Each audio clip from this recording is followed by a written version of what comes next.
All right, so good afternoon or good morning to everyone who's joining today. Thank you for taking the time to join this webinar. So today we're joined by Drew Vasey, Will Tour, and Wendy Jagblom. So Drew is joining us, and Drew and Wendy are joining us from RMI, Rocky Mountain Institute, and Will Tour is the director of the Colorado Energy Office. And so Drew is a senior associate on RMI's US program, and he's going to walk us through the energy policy simulator from RMI. And Wendy will also be a resource to answer any additional questions. She's a manager on RMI's US program. And Will Tour is going to share some of his experience with the energy policy simulator, or some of Colorado Energy Office's experience using the energy policy simulator. So with that, Drew, Wendy, Will, thank you all for your time, for joining us this afternoon, and we'll go ahead and get started. So, Drew, it's your show. Thanks, Ed. I think we'll start with Will Tour from Colorado Energy Office to share their experience with energy policy simulator. Great, thanks, and great to be here today. Yeah, what I wanted to do was just give a little bit of context of sort of how Colorado came to working with RMI and using the EPS tool as we're updating our state climate plan. So back in 2020, Colorado developed our first state greenhouse gas roadmap, sort of our strategic pathway for achieving the emissions reduction goals that we had adopted as a state. And at that time, we ended up using a different tool and different set of consultants that did a great job. And we had, sort of very detailed information that helped us with our planning, but it was very difficult for the public to understand and was relatively challenging for anybody to be able to input their own assumptions or their own policies and sort of run the model. And I think partly because of that, we had multiple interest groups who developed their own separate models, and we had sort of dueling models as we were moving forward to adopting policy. And so this time around, we were really interested in having a tool that would be easier for people to understand and to use, and easier for people to be able to input their own policy ideas and sort of tweak assumptions and sort of see what the model projects in terms of greenhouse gas emissions and other air pollutants. And so we went out and did a solicitation, really looking for models that would fit sort of that ability for people to use them and tweak them. And EPS really sort of rose to the top when we did that solicitation. We are still in the middle of doing our update to our state greenhouse gas roadmap. And the way that we've structured this was working with RMI to do an updated baseline scenario that reflects all of the policies we've adopted to date and the impacts of the Inflation Reduction Act that we're just about to release publicly. And then we're building a set of near-term actions and modeling the impact of those near-term actions on achieving further emissions reductions. And I think we're really looking forward to the next few months and sort of seeing how members of the public and key stakeholder groups, use the tool to potentially, model their own ideas and bring them to the table. So I would just say we've been really pleased with sort of how this process has gone, and with the ability of RMI to work with the state team to fine-tune their model to sort of fit with our very state-specific data and state-specific GHG inventory. And with that, I will turn it over to RMI. Thank you, Will. I will share a quick slide deck, and then we will go through a demonstration. So let me share my screen.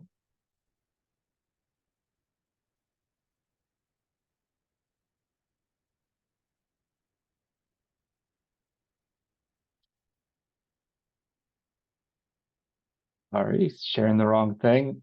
Made that mistake.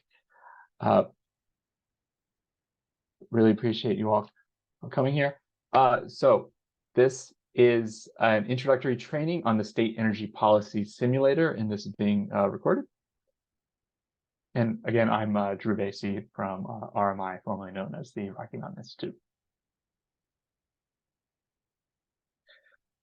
So we just did a quick welcome. I'll go over what is the Energy Policy Simulator, the basics, how it works, what it's capable of. Then I'll relate it to CPRG planning, climate pollution reduction grant planning, which is in the midst near-term horizon thing.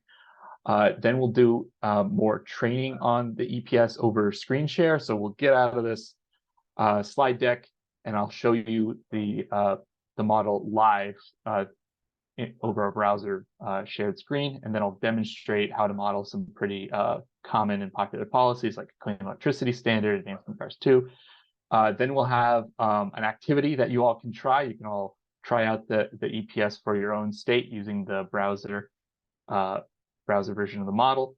Then I'll show you how to download output data from the EPS browser version. And then the last 20 minutes, we'll just have questions and troubleshooting. And this picture right here is a screenshot of the web tool showing multiple different scenarios for the same state.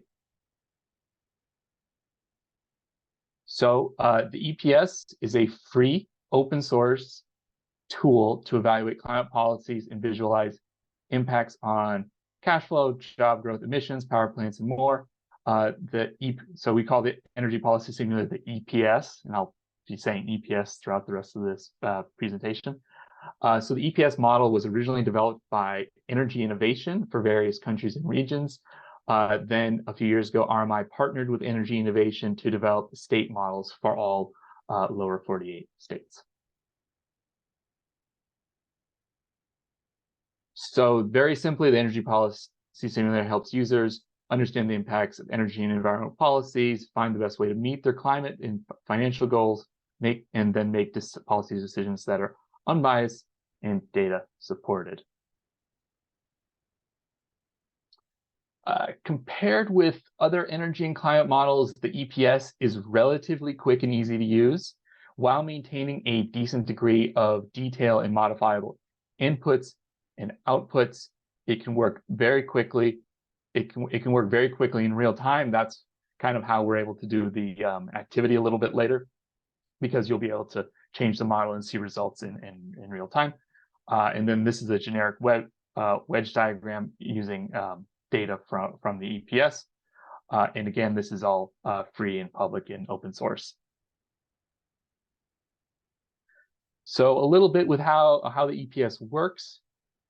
So we start with information from other models providing information on particular sectors or industries. Then model programmers feed in costs and prices to get a business as usual scenario. Then the user gets to select policies among hundreds of options. Those policies combine with the business as usual scenario to create a policy scenario. And finally, policy impacts are measured and outputted. For the people who are really interested in how different pieces of models work together, I'm going to show you the next slide quickly. So the EPS is an economy-wide model. We cover main demand sectors like industry, ag, buildings, and transportation. Those feed into an electricity module, which counts for electricity demand. We also have a CCS module and a district heat and hydrogen module. We also have a fuels module, which tracks fuel prices and production, feeding into the other modules. Then we also have a research and development, which is showing up, research and development module, and a so we can demonstrate how improvements in technology and efficiency can change outcomes. Also, we include land use for completeness. We can model emissions from the entire economy, including land use. And then we can produce outputs for 12 different pollutants, greenhouse gases, and particulate emissions. And once we have those pollution outputs, we can estimate things like health outcomes, changes in premature mortality and asthma attacks. And the changes in energy demand sectors also feed into an input-output model, which tracks changes in cash flow by industry. And then with that input-out model, it allows us to estimate economic changes associated with climate and energy policies like jobs and GDP. And we can get down to like the subsector industrial level, and you can see a lot of detail in these kinds of outputs. You're probably curious about what's the data that feeds into these models. So the important thing here is for the EPS is fed with all publicly available data. It's mostly federal data sources, and what makes it really powerful and sort of different is all these things are marshaled in one place. And having all these things in one place and how relatively easy it is to use and how robust the outputs are make it a powerful tool to have in any state's toolkit. You're probably a little bit interested in what it's capable of and what's limited. No model is perfect. So the model comes pre-built with many common policies. You can build and run the scenarios quickly, and you can some important interactions between sectors are represented. It also provides some economic and public health outputs. It is an economy-wide model. On the limitations, the EPS is simplified compared to things that are like sector-specific public health models, for example, or sector-specific economic impact models. It also doesn't the EPS is kind of a bottom-up type of model. It doesn't optimize for like a different like carbon cap, for example. But there is optimization going on in things like the power sector module within the EPS. So I work at RMI. Wendy's also from RMI. What have we used the energy policy simulator for? So we have this state climate scorecard product. Last year we released scorecards for 6 states, and this year we released scorecards for 20 states. We also have used the EPS to identify common trends and solutions across states, sector-specific analyses, and to provide solutions for specific states like Michigan and Colorado, but also others. Some of you may have heard of the EPS before, and it might be because your state has used it. So Louisiana, Minnesota, New Mexico, Rhode Island, and Colorado, they've all used the EPS in a official or semi-official capacity for climate action planning, varying degrees of use for it. Will Torr was gracious enough to explain how Colorado is using the EPS currently for their greenhouse gas roadmap. Let me take a little time to relate the energy policy simulator to climate pollution reduction grant planning before we have a live demonstration of the model. You've probably heard of the CPRG program and some of its details, so I won't dwell on this. The next half dozen slides, I'm going to go through some of the things that the EPS can do that are either required or strongly suggested by the EPA for a state priority climate action plan or the state's comprehensive climate action plan. First, CPRG requirements to have a greenhouse gas inventory. The EPS can help scope emissions by source and sector, which is related to building an inventory. In order for the model to function on the state level, we need to have, the EPS needs to have some sort of inventory for each state, and that's based upon downscaled federal data. So this can help. The fact that the EPS has these built-in inventories can help check against your own inventory. CPRG requires greenhouse gas emissions projections, and that's pretty much the whole ballgame. That's a very vital feature of the energy policy simulator is you can project state emissions based upon the existing sources and policies. and it's projected all the way out to 2050, starts in 2020. And so if you have multiple people on your CPRG team, you can have a part of the team start planning out policy scenarios before you even have a complete greenhouse gas inventory. You can already start working with it. CPRG requires greenhouse gas reduction targets. So the EPS, you can build bottom-up scenarios to hit targets, and you can map multiple scenarios against each other on the same charts. And this is helpful because each state has their own unique greenhouse gas situation.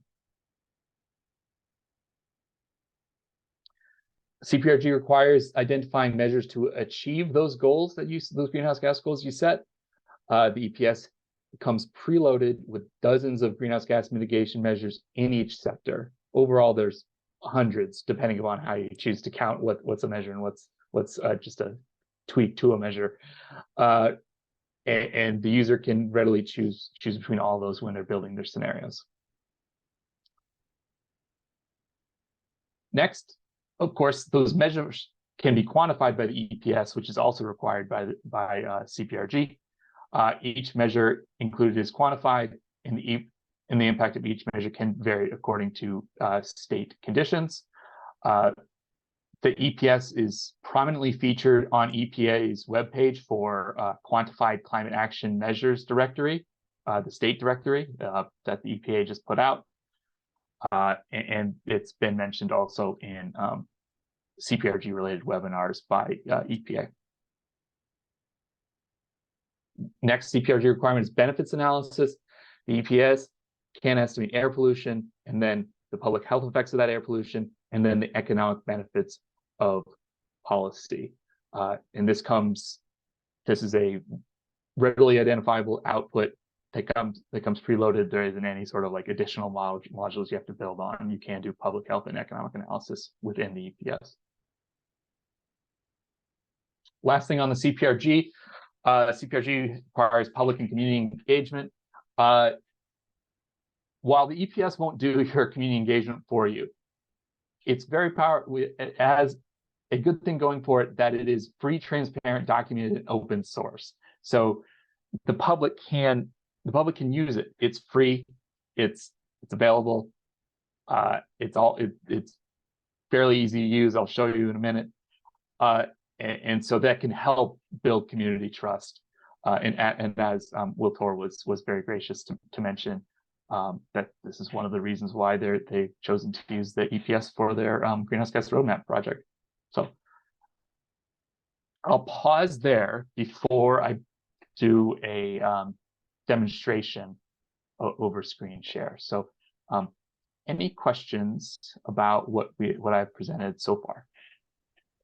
I'll just jump in and say folks are able to unmute themselves, or you can raise your hand using the reactions button down at the bottom of your screen, or feel free to send the questions via chat. You can send it directly to me and I will read it if you don't want to ask your question publicly.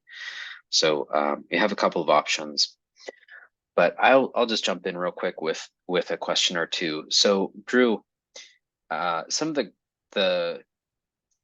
of the measures are fairly technical, reducing F gases, for example. So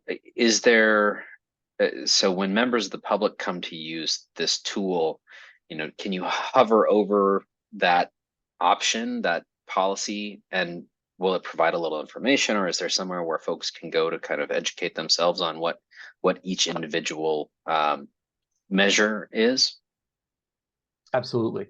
So I'll show you on the list of policies, but once you click into it, it has a drop down where you can click the drop down, and it has several paragraphs of description about what the policy is, how to set it, and also a comparison to a real life example of kind of like the policy in action from some state or another, or some goal that's out there. I will note Rodney just put some information into the chat for anyone who's interested, and then it looks like Wisconsin says that they've used the EPS for their first ever clean energy plan. So there's another vote of confidence for the program. But I don't see any other questions coming in. So unless someone wants to, I didn't see if anyone's unmuted. So it doesn't look like it right now. So Okay, I'll bring up my browser, and I can show you how to get into the tool. One moment. Can I actually ask one question? This is Rachel Maitland from Tennessee. Sure. Has this tool been used, has it been shared with the Conveners Network or the State Deployment Initiative that's also supporting states and building out their CPRG? Is it?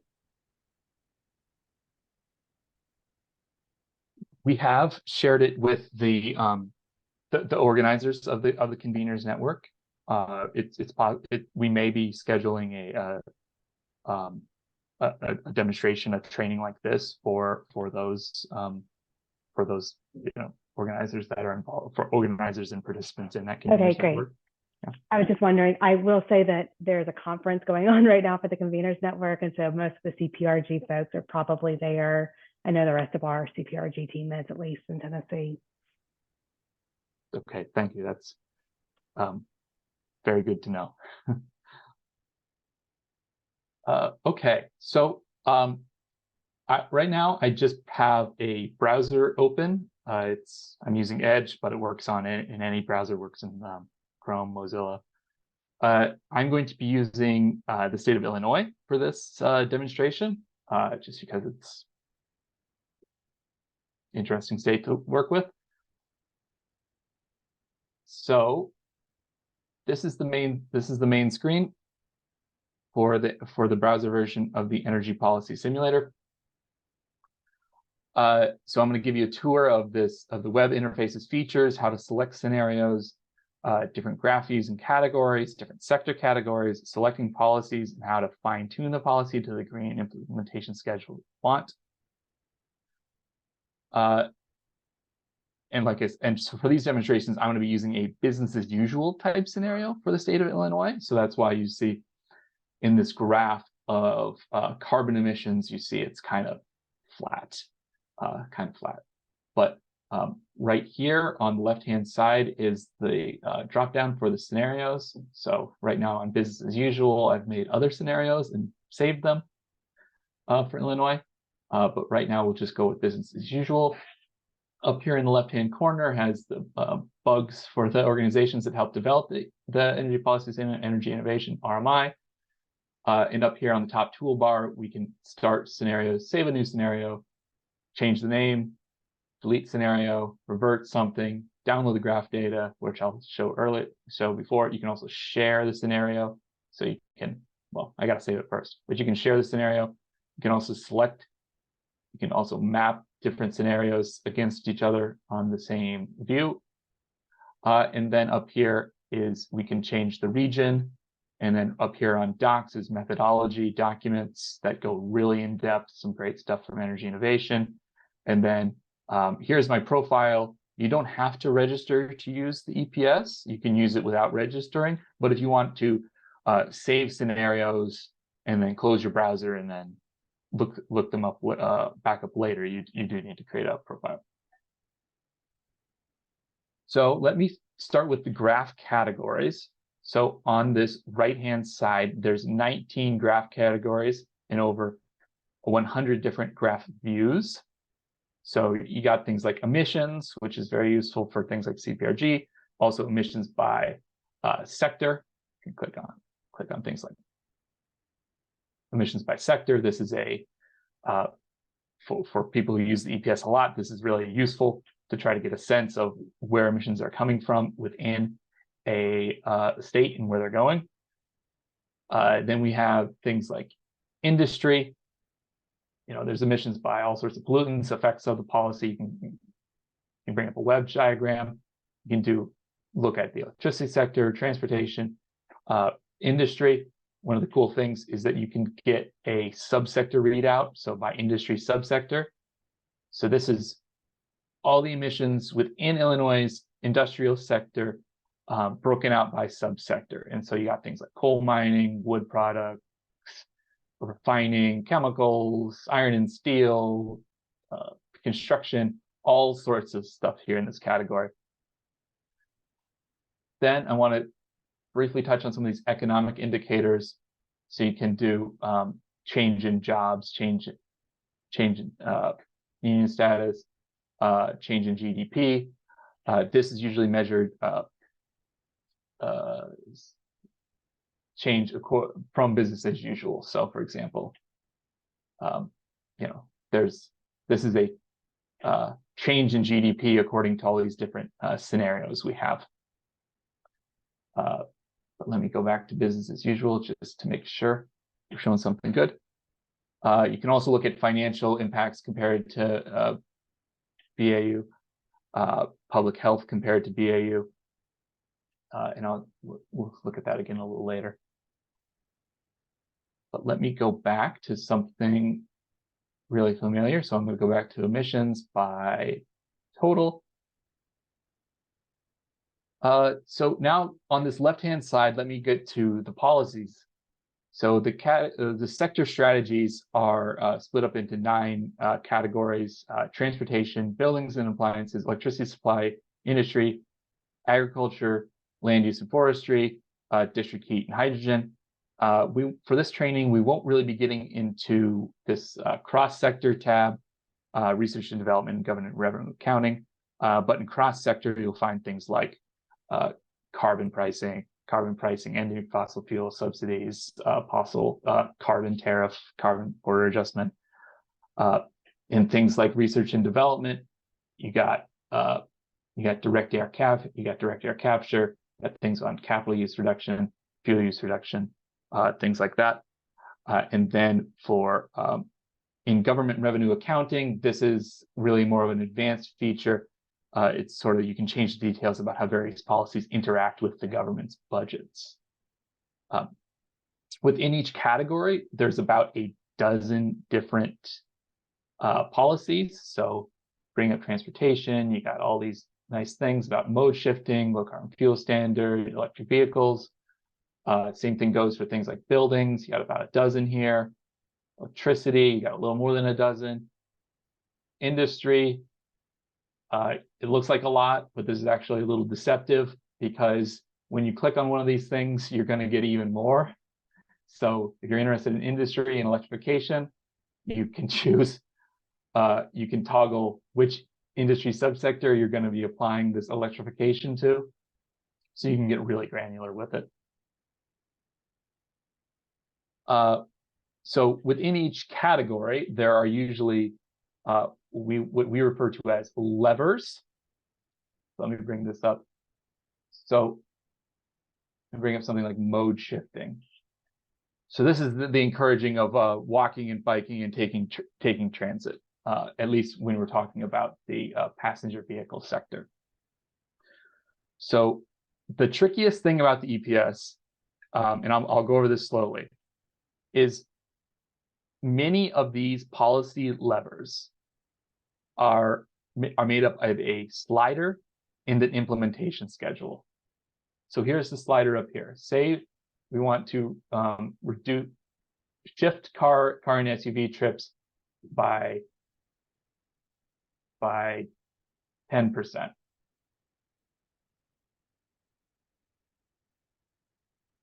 So then once we click on that, we will want to click on Customize Implementation Schedule. And here is where we can input by the progression of how this policy is implemented. So say we wanted to, for 50% of the policy to be implemented by 2030. So I'd put in 2030, and I'd put in implementation at 50%. We say okay. And then if we want it to go to 100% a little quicker, and put in 2040, implementation at 100%. We click save. And let me just save the scenario with a new name, sorry. So I want you to be able to see what I'm doing to this scenario. So let me go to emissions and transportation. And so there's this you're going to see this very, very small difference. And it's not a great example. Mode shifting can be pretty tricky, but we can increase it if we want. There we go. So you can see in real time how the model shifts. This is like the exciting thing about the EPS, is how quickly you can see the implications of the policies you're selecting. So I'm within transportation CO2 right now. And if I ramp my mode shifting policy up to 26%, you can see this difference in greenhouse gas emissions. It's small. This is not the most effective policy, but you can see this difference. And if we ramp it down, you'll see policy is adjusting, and then you can ramp it down so much that you can barely see it. But one thing is, to what Ed mentioned earlier, if you want to learn more about a policy, you click right here where it says learn about this policy. And there's all sorts of information about mode shifting and what each of these policy levers mean. And it'll even explain why this certain lever is maxed out at 26%, because it's based upon a very optimistic study that the IEA put out. And these are throughout this tool. There are these little explanations of this policy. So it's important to remember that this is a percentage multiplied by a percentage, and then you can set the years for implementation. It's a little tricky to get used to, but this is part of what makes the EPS very powerful, is you can get this sort of like detail about implementation. Last part of this home screen I want to point out is this policy settings box down in the left-hand corner. After you put together a scenario with multiple policies, this is really useful for quickly finding out what policies are contained within a scenario. So, for example, I built a scenario that decreases emissions 75%. Save that. So down here in the policy settings box, so I'm gonna hover over it for a minute. Using these drop downs and using these levers, I set all these different policies to try to hit 75% reduction. And down here in the policy settings box, it will give me a little cheat sheet on what I did. So this allows people to share scenarios really well, and other users can see what you did pretty quickly, which levers you flipped to get your result. Next, we'll go through 2 demonstrations, an activity, and then a last demonstration. So I want to show you how quickly a kind of real policy can be modeled. So for these demonstrations, it may be helpful for me to use a 3-category framework to categorize the ways we use the EPS to represent policies we want. So the first is what I would call simple. It's one lever and one policy schedule. Great example of that is a clean electricity standard. Next category is more complicated, requires multiple levers, policy schedules, and you have to select a vehicle or equipment or technology that you have to select. Advanced Clean Cars 2 would be an example of something a little more complicated. Third category is where we have to use proxies. So although there are hundreds of policies within the EPS, lots of levers, lots of customization you can do. Real-world policy or activity or technology sometimes cannot be directly modeled in EPS, so we have to estimate its impact using proxies. So some types of buildings policies, VMT reduction due to public transit, some things like emerging technologies that are not really commercialized or well disseminated yet, would fit into this kind of category. We use proxies, and so when we're developing scenarios for states, like we did for our climate scorecards, for some of these real world policies, we had to use proxies. So first thing I'm going to do is I'm going to do a simple level demonstration. I'm going to show you a clean electricity standard, also known as a renewable portfolio standard. And I'm going to change my graph view to electricity. I'm going to do generation. So you get this nice business as usual electricity sector representation of the state of Illinois. They have a lot of nuclear power in Illinois. They got some wind. There's some solar. They also got natural gas, coal, and a few other different things. So again, every policy has two components that the user can change, the policy lever and the implementation schedule. And so I'm going to go to clean electricity standard right here. And say I'm interested in a deep decarbonization. So I'm going to set my clean electricity standard to 100%. So you saw the shift. So let me say that again. So it goes at 0. This is sort of the business as usual. If I make it go to 100, there we go. In real time, the model shifts down, and the kind of coal and natural gas are slowly eliminated. Because the implementation schedule by default is set to 100% by 2050. So that can be edited. We can edit 2050 if we want. We can say only 10%. And if we save that, then the model adjusts again. But 10% clean energy by 2050 isn't so good. So let me edit that, put it back to 100. A lot of states, they want to try to, if they're going for net zero, we'll probably have to have a zero emission electricity sector sooner than 2050. So let me add in a nice year in between. Let's say Illinois gets to 100% clean energy by 2040. Say OK. They save, and it adjusts. The model adjusts. So it's going to hit fully zero emission grid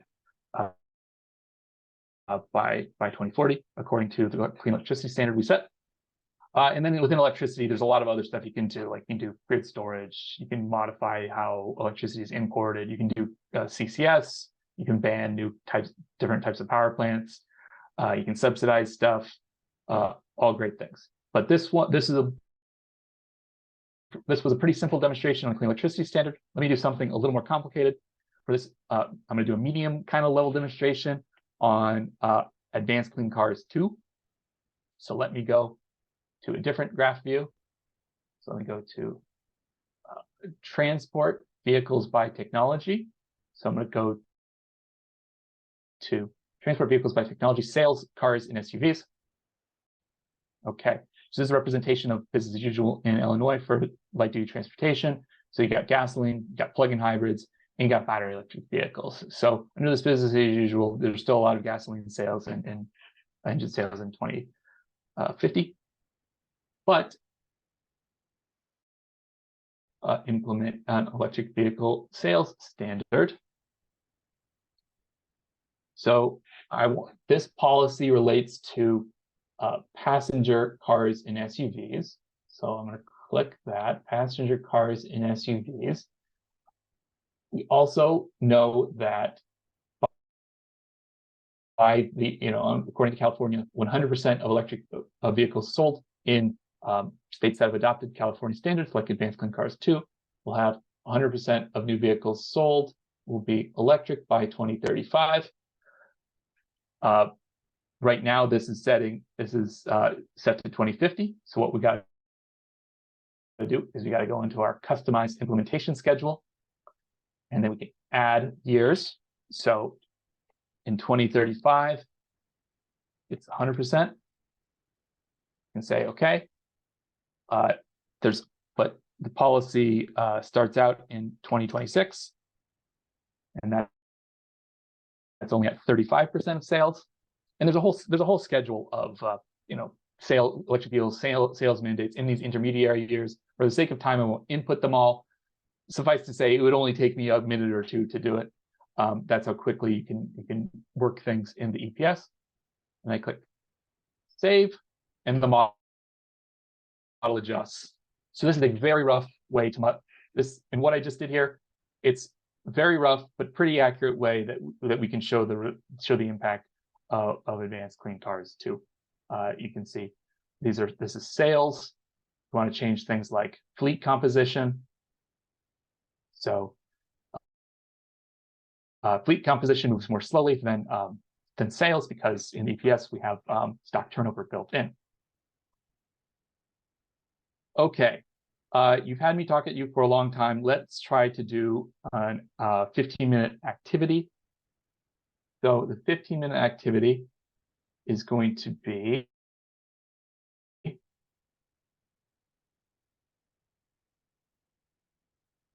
right, folks. So, could we take a question first? Yes. Let's do questions before we dive right into this. I'm looking. This is Randy Smith in Nebraska. Looking at the electric vehicle subsidy for passenger cars, and my comment looking over this is for a specific measure. It's not clear for some of these policies as you list them, how you really control the scale of it. So for electric vehicles, you've got percentage of vehicle cost. So let's say we have we're going to subsidize 25% of the cost of a new EV. What's the scope of vehicles that could impact? We need to be able to set that. We're considering providing a subsidy to public entities to purchase EVs, not to the general public. I don't see how you control the scope of this action within this interface.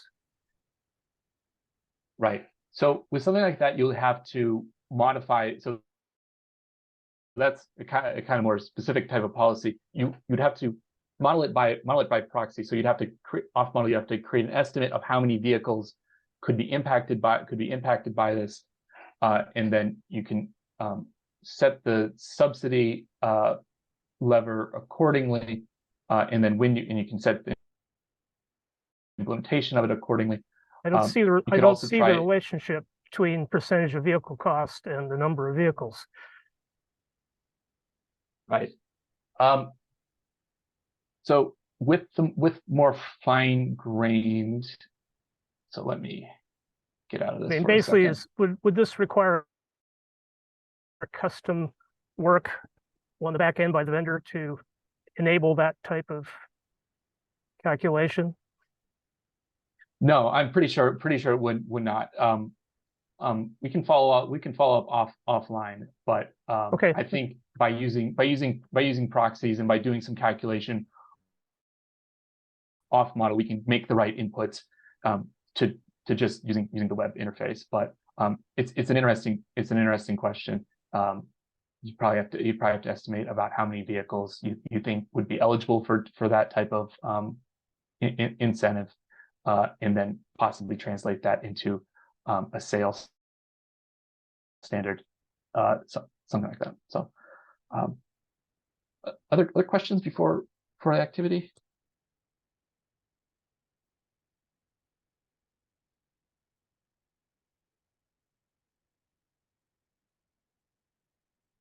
Okay. So let me. Okay, go ahead. Do you want to? So this is Ed again. Do you want to? Well, let's just go through the activity. I think. Sorry. Oh, no worries. So, using your state's EPS and starting from a scenario, try to build a scenario that results in a 50% emissions decrease from 2020 to 2050, and then if you feel really challenged, try to get to 75%. You'll have to use at least 5 of the levers, likely more. Suggest going in the order of electricity, transportation, industry, buildings, agriculture.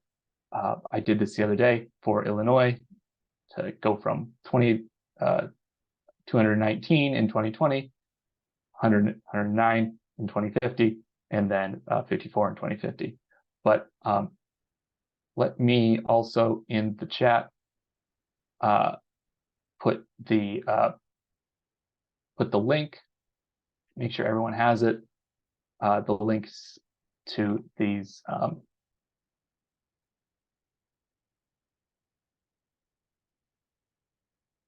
so if you want to try it for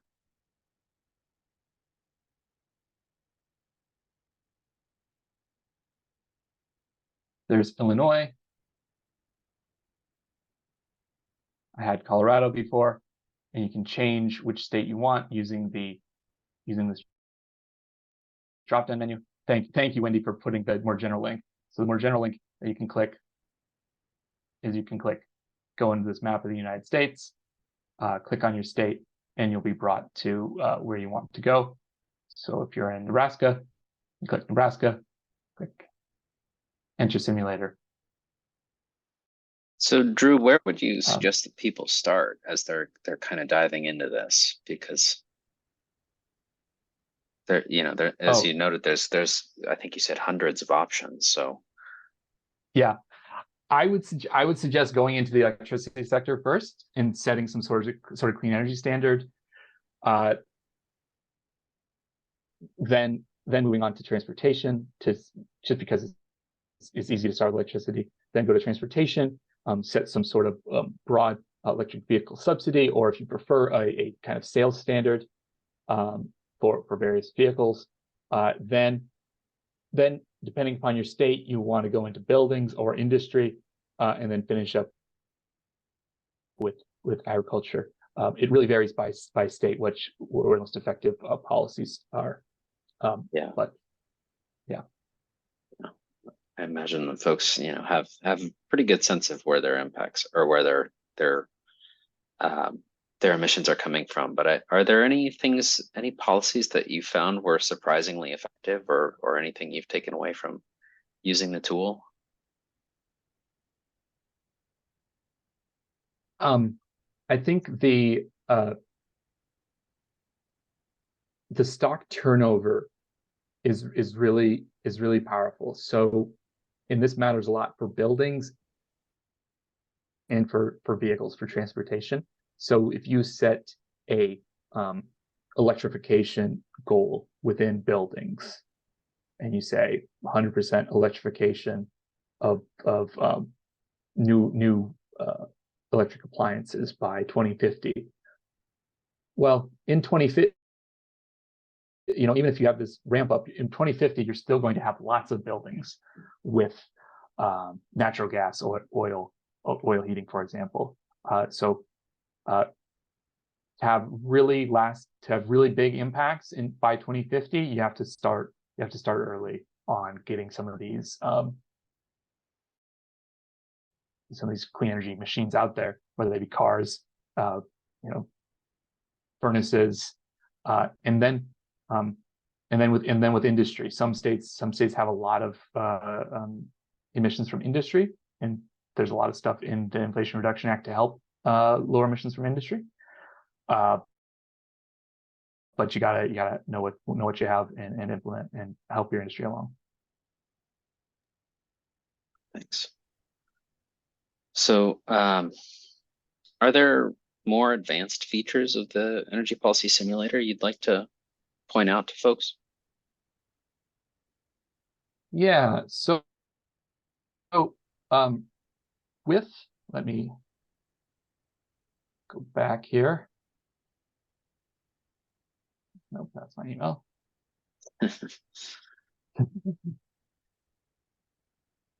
So going to Nebraska for a second, if you do things like cross-sector, you can put in a carbon price, and you can do it by sector. Some of the more advanced features would be this government revenue accounting. You can select how what's paying for these things, and then some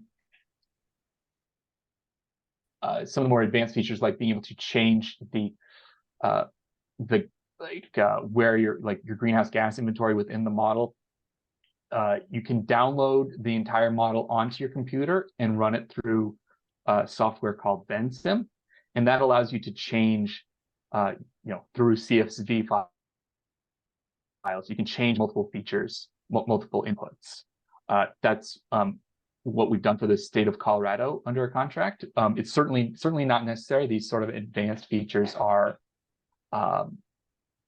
optional, and the tool has a lot of power within it, just right out of the box. Want a more specific tailoring to your state, it's possible. It's a bit more of an advanced feature. It takes some comfortableness using just with computer programs. So, and is that something the states would need to work with RMI and Energy Innovation to develop those CSV files, or sort of depends on the level of sophistication in the? Yeah, it's really not necessarily. It just depends on the level of sophistication. How you what you need from what you need from the model. Yeah. How exacting you need it to be. Yeah.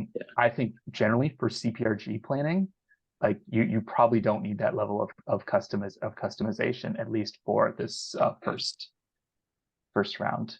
The priority climate action plans. Yeah. One thing I will note, I've heard from EPA on the CPRG, the priority plans, is they're encouraging states to go as broad as possible with those plans, because the more options that are included in the plan, the more options that can eventually be funded. But it's got to be in that priority plan before they can actually, actually fund it. And if it's not in the plan, you can't do it under CPRG. So it's important to kind of have a broad strokes plan. So yeah. That was interesting feedback to hear from DOE, or excuse me, EPA. Yeah. Let me show how to get data out of the model and download it and use it for your own purposes. And then if folks are interested, they can do the activity, and we can take questions at that time. But let me bring up Illinois again.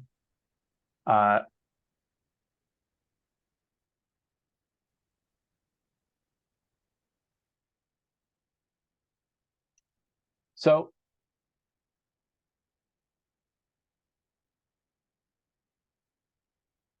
I have my scenario: 75% reduction in Illinois by 2050. If I want to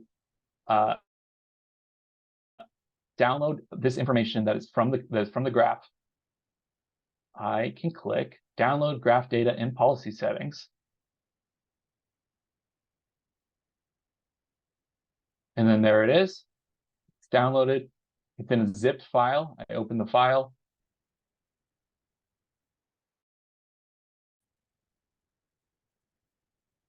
It's in my downloads. I can look at the emissions and these totals excluding land use.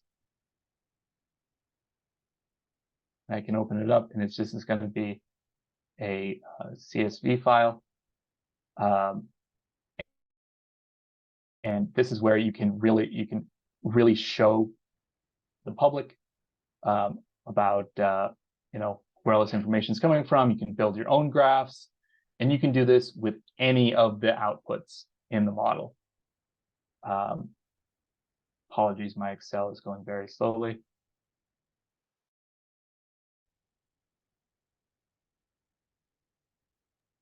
The joys of modern technology is how I always describe these.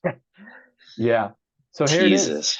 All right, there we go. Here it is. So this is a very basic data set. It's just the total carbon emissions excluding land use, and we have it per year. And then this is a million metric tons.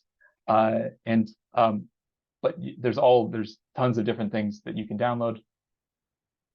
And it really is that easy. So I'm gonna stop sharing, and we can go to any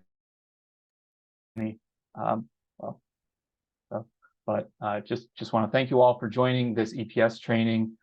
There's the email address for the United States analysis team at RMI, and there's some relevant links.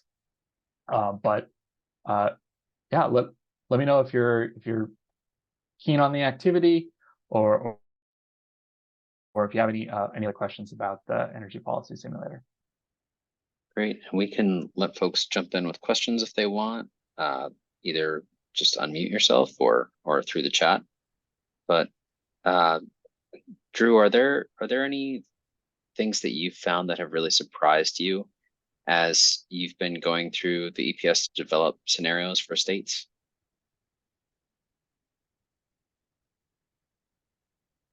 I think the power, the stock turnover is really important to be aware of. Getting started, if you want to hit 2050 targets, getting started early on policy, and the kind of importance of working from the bottom up on policy instead of top down. The EPS is really powerful for that. And we were a little surprised by how useful this is for CPRG.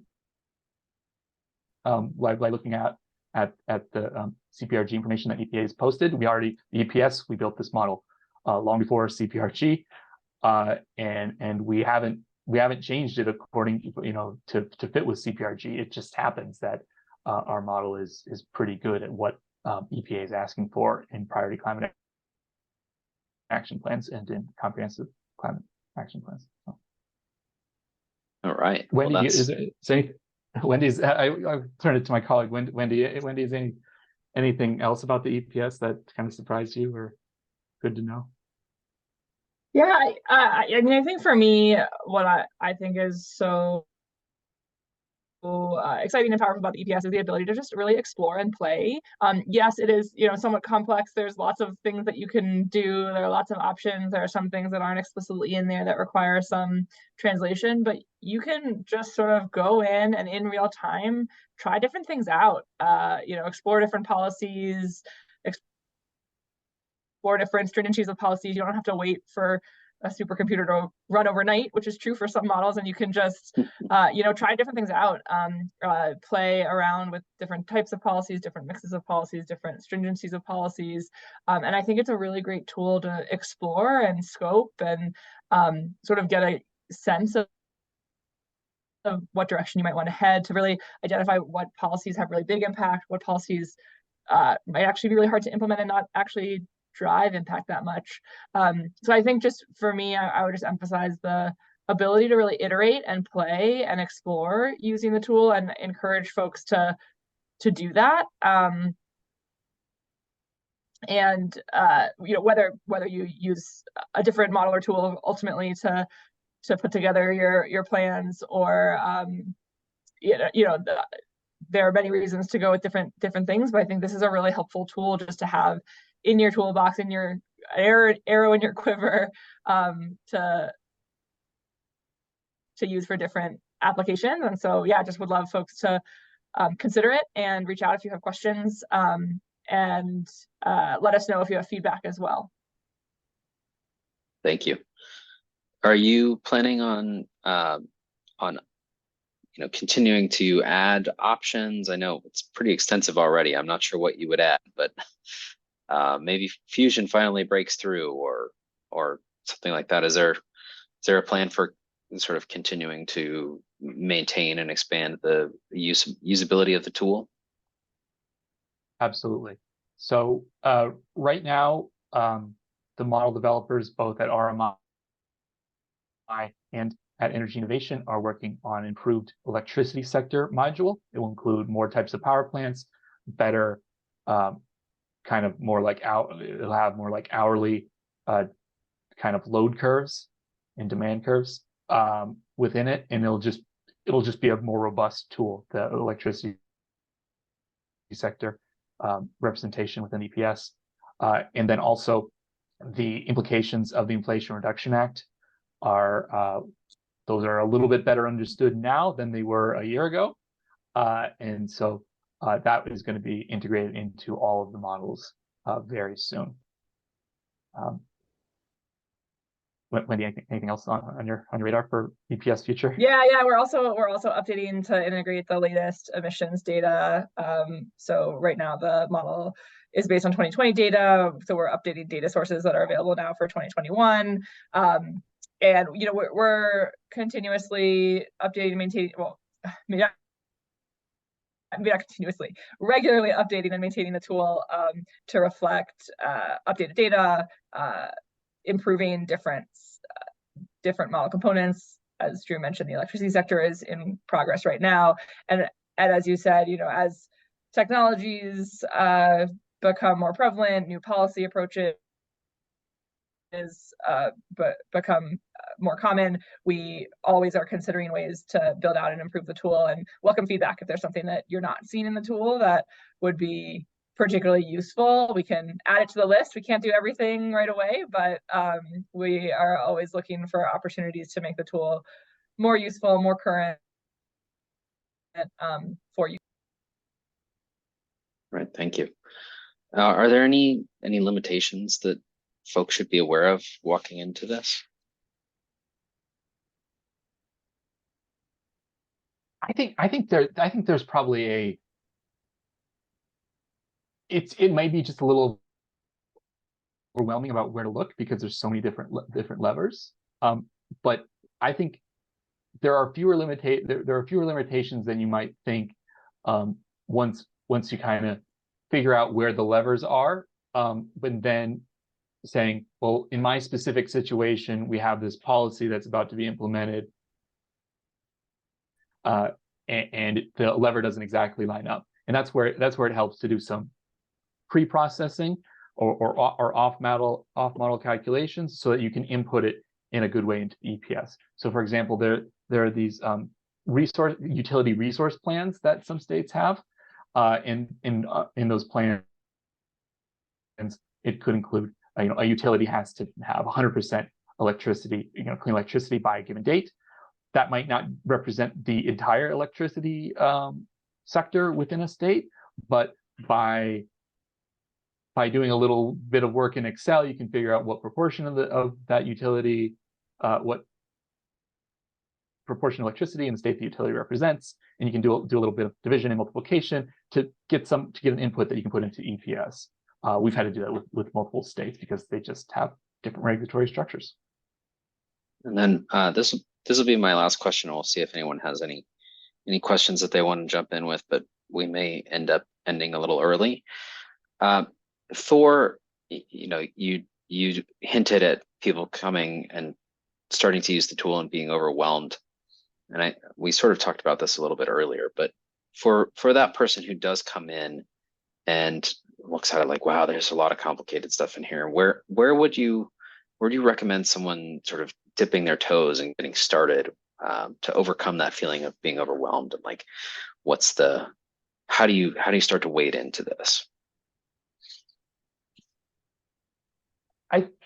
I think just a sort of realization that this is free, and you can make as many scenarios as you want, and you can make as many mistakes as you want. You can change it in so many different ways. We also have model documentation on the website, and there's also little training videos that Energy Innovation has put together. There are kind of how-tos also listed on the website. And then if you're really stuck with something, you can send us an email, usanalysis@rmi.org. And you can refer back to the recording of this demonstration. It takes there's like a day's worth of learning curve to being able to use it at the basic level, and the more advanced level is for if you have a really, really specific situation, and you want the model like really customized. But that for most folks, that's not necessary. I'll also flag that RMI has done some work, and I'm going to drop a couple of links into the chat to identify some of the most effective policies from an emissions reductions perspective. So we put out a couple of articles on 5 key policies. We wrote an original article in 2022 and then updated it, connecting those policies to federal investments in IRA and otherwise. So I threw in 2 links into the chat. But those articles identify sort of 5 key solutions that you might start with and play with. Of course, every state situation is unique and different in terms of where emissions are coming from, what policies and actions might be most likely to be pursued in the state. And so also encourage you all to obviously bring that context and explore that way. But here are a couple of starting places of just policies that really across the board help to drive emissions reductions. Well, thank you both. I'll give it a last chance for anyone to jump in, to unmute themselves, to submit a question through the chat. But if not, I want to thank you all. We will definitely get this recording posted on the NASEO website. It'll probably be on our YouTube channel. We'll share that link with you guys over to RMI, and we'll make sure to include some resources and the links as well. But Drew, Wendy, Will, thank you all for your time and for joining us to share this tool. We really appreciate it.